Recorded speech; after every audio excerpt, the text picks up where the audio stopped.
Hello and welcome to KJ's Kitchen. I'm KJ. I'm a master fitness trainer, a fitness nutrition specialist, and most importantly to me, I'm a happy mom serving up healthy meals from my kitchen to yours. I'm here live every Wednesday on Facebook, and as you'll see, I'm back in Asheville, back in my kitchen. So who doesn't love cookies, right? So I'm all about teaching balance in life. So if you love cookies, go ahead and chime in on the comment field. Tell me what your favorite cookie is. Today I am making my daughter's favorite cookie. She loves chocolate chip cookies.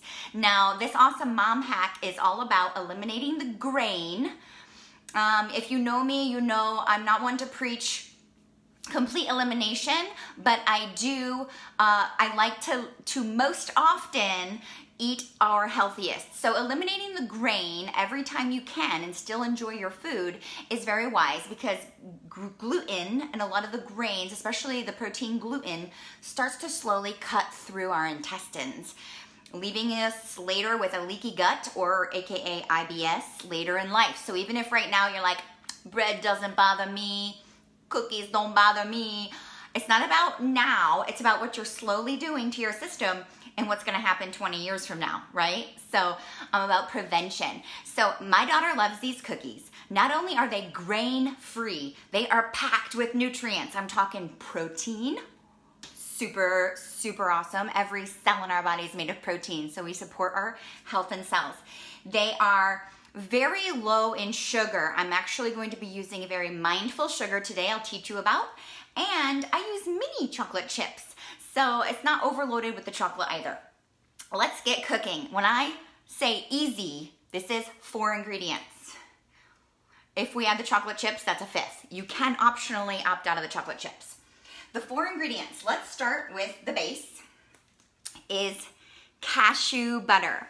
Now this one in particular, because I was short on time and I found myself at Walmart when I was shopping, this one has a little bit of sugar in it.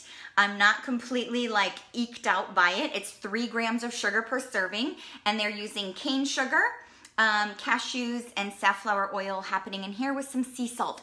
You can find one that is no sugar. This one's rather affordable. I think like $4.99 at Walmart. So we put sugar in cookies anyway, so I thought, why not? Like a natural peanut butter or any nut butter, it has that oily top. Do you see that?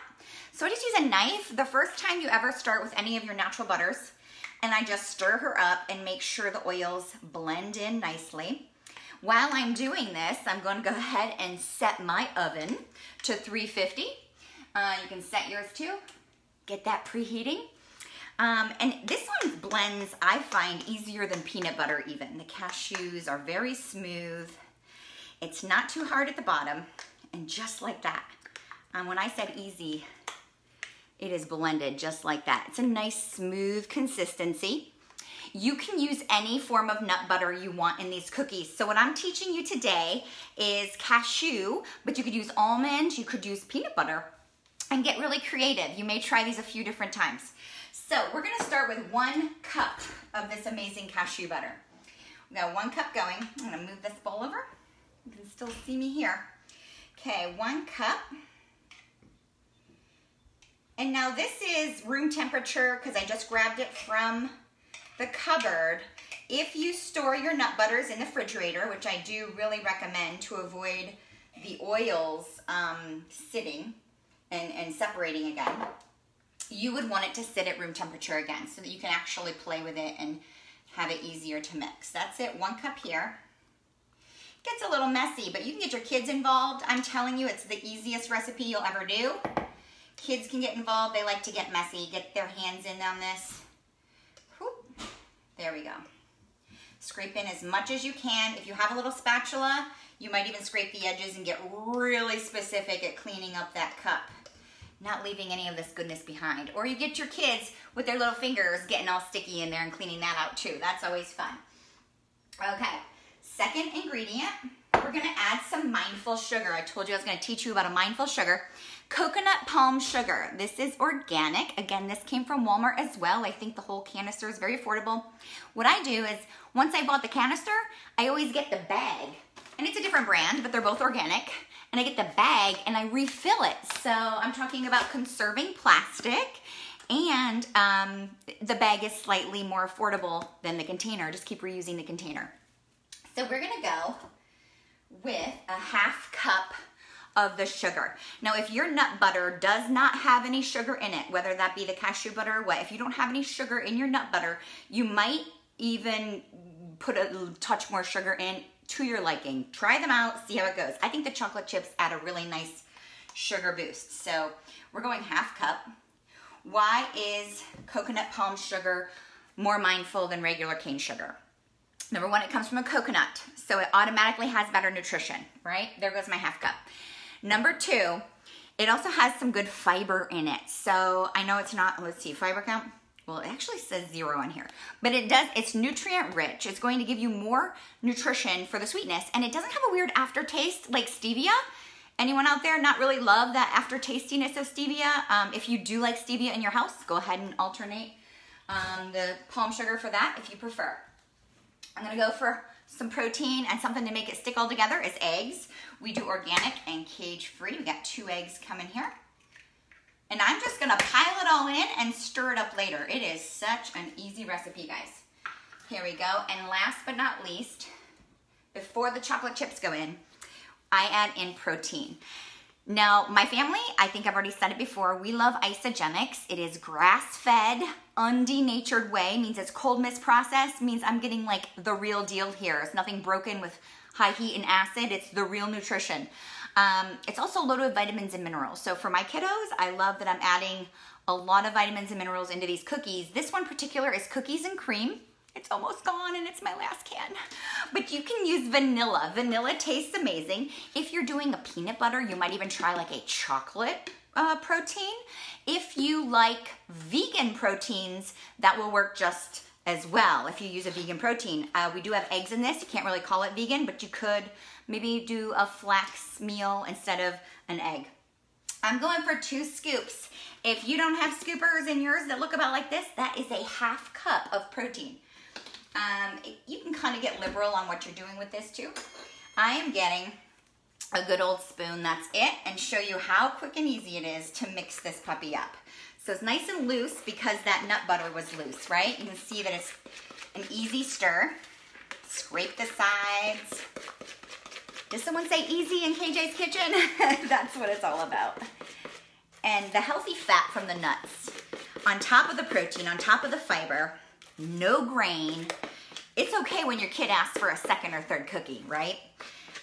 I do use the mini chocolate chips. I'll be adding those in a microsecond because you can disperse the flavor of the chocolate throughout the cookie more. If you have large chips, you're gonna get a few per cookie. If you have the little minis, they're gonna disperse in there. And I'm only using a 1/4 cup of the chocolate chips. You might play around. Now, if your kids eat things like M&Ms or peanut chips and you're letting them eat those things anyway, get varietal with these cookies. Every time you make it, try to add a different thing in. You could blend in some flax meal, some chia seed, make them a little healthier, a little more crunch. That's it. Look at that. It's nice and thick, a little sticky. Maybe not, it's looser maybe than you're used to when you see cookie batter. But last but not least, after everything's nicely blended, I'm gonna go for a, whoops, that's the wrong one, a 1/4 cup of my little semi-sweet, or you can do 60 or 70% dark cacao chocolate if you like. And I'm just gonna move that through. There we go, get those evenly distributed. Ooh, getting my bicep workout with this stirring. You'll see that. You may have to call in your husband if you need a little help, but I got this. We are KJ Fit over here. Here we go. Look at that dough. It's nice and sticky, but we're just gonna dollop it on. I like to use Silpat. If you're not familiar with that, it's this silicone thing from France. Maybe you make the upfront investment, but I promise you, you will never go back. So you put it on your cookie sheet. I have a nice dark one here. And number one, it conserves your cookie sheets getting things stuck to it, and then a lot of like, you know, working at that. But also, this makes everything automatically non-stick. It's amazing. You can cook anything on these when it comes to breads or cookies or pretty much anything. I do tell my husband to avoid using greasy things like meats. You would put that in a normal pan. But I'm just gonna do a double spoon. I'll show you what I'm doing here. You get this double spoon here. And I do small. Kids have little fingers. If you're one to go for a second or third cookie, keep them small. And you're just gonna do a little round drop. Because you know you're gonna eat more than one. That's how it goes. Now, I'm using right now in this actual recipe, grass-fed whey. If you use a vegan option, it's gonna be a little drier and a little grainier, if I may say so. It's not as smooth of a texture. Still very delicious, but you're gonna just notice the difference in consistency. And I load those up 4 by 4. You'll see this. It's not really that big of little dollops. They're not going to spread out and get flat. They're going to stay nice and tall. And they're not going to be the type of cookie that is dry throughout. It'll have a little moisture inside, almost more like how brownies have a little moisture inside, like right in the center. But don't worry, that's delicious nut butter, keeping it all moist in there. Just like this. We're gonna put this in the oven. I would say, you know, you're gonna watch it. I set my timer for 10 minutes and then I check it from there. You might wanna give it a few more minutes depending on your altitude, depending on the color of your pan, or if you're using Silpat or not. You could even maybe go upwards up to 15 minutes. Definitely don't go too far, because then they don't taste as good when they're burned, I promise. Here we go. I'm showing you this pan. Little dollops, just like this. Nothing fancy. They're like not even shaped pretty, but I promise you, they're gonna taste pretty. We made a batch this morning. No, this morning, because I wanted variety, because I am definitely one for variety, we did choose to use the vegan. We have a vegan option here with us, with our meal replacements too. We did the vegan vanilla chai. It added a little different flavor with that chai behind it, but my daughter and husband both have been going for seconds. I told them to wait until this segment's over to continue. I'll show you how moist inside they are, because I did explain.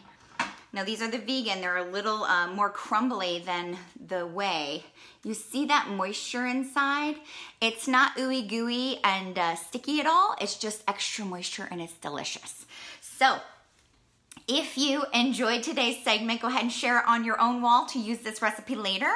If you know somebody who this recipe could serve, someone who loves to eat chocolate chip cookies and they could do it a little healthier, then you can tag them in the comment fields or share it to their wall as well. Please follow me if you aren't already, and join me again here live in KJ's Kitchen every Wednesday on Facebook. I have a link that will be in the comment field below.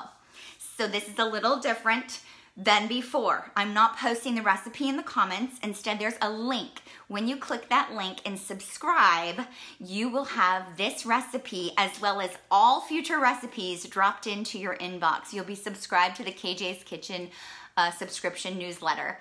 So go ahead, I'll have that posted, and you click that link, subscribe, and you will never miss a KJ recipe. And I'll also be sneaking in all former recipes that I've already done previously. So we'll scatter those in for everyone who's just now subscribing, so you have every KJ's Kitchen recipe at your disposal when you want to use these awesome recipes. So thank you again for hanging out with me here in KJ's Kitchen. We'll see you next week, and you have a fabulous Wellness Wednesday. We'll see you next week.